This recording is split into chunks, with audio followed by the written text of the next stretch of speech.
Nachida subscribe chetam dude Emma vutadhi inka manchi vantakalu post chestaru avi nachida subscribers nimaname vedam. Everyone, welcome back to our channel. Today let's make tomato rasam. దీని కోసం మనం tomatoes, onions, కరివేపాకు, కొత్తిమీర and పచ్చి మామిడికాయని తక్కువ తీసుకొని చూపిస్తున్న విధంగా సన్నగా కట్ చేసుకొని పెట్టుకున్నాం.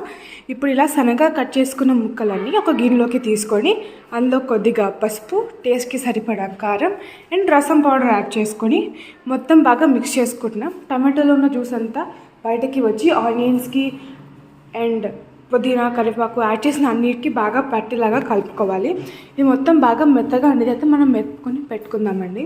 ఇది జనరల్గా మనం టమాటాలు ఉడికినాక అది వేసుకొని కొంచెం డిఫరెంట్ స్టైల్లో చేస్తాం. ఇదైతే హెల్త్ బాగున్నప్పుడు ఫాస్ట్గా ప్రిపేర్ చేయడానికి లేదా బిజీ ఉన్నప్పుడు చేయడానికి విధానికి హెల్ప్ అవుతుంది. ఒకసారి ట్రై చేయండి. ఎక్కువ టైం తీసుకోవద్దు. ఈ రసం అనేది అయితే 5 minutesలో ప్రిపేర్ అయిపోతుంది. ప్రిపేర్ చేసి పెట్టుకొని స్టవ్ మీద పెట్టుకొని ఉడికించుకోవడం అంతే అండి, ఎక్కువ టైమే ఉండదు. ఇప్పుడు ఇందులో కొద్దిగా వాటర్ అండ్ మెంతులు యాడ్ చేసుకుంటున్నాము. తర్వాత మనం దీన్ని స్టవ్ వెలిగించుకొని మీడియం ఫ్లేమ్ ఆర్ సిమ్ ఫ్లేమ్లో పెట్టుకొని ఉడకనివ్వాలి.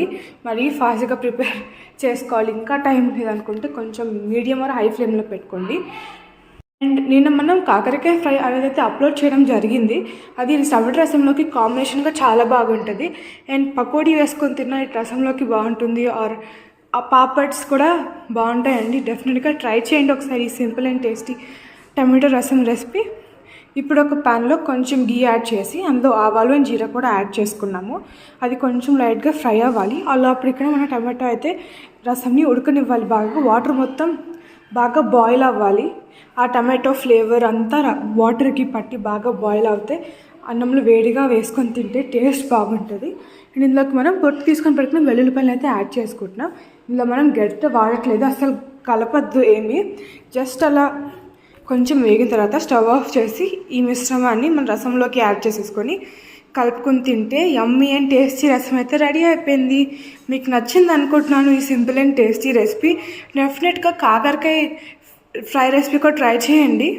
కాకరకాయతో కారపొడి చేయడం కూడా జరిగింది. ఆ లింక్ కూడా డిస్క్రిప్షన్లో ప్రొవైడ్ చేస్తాం.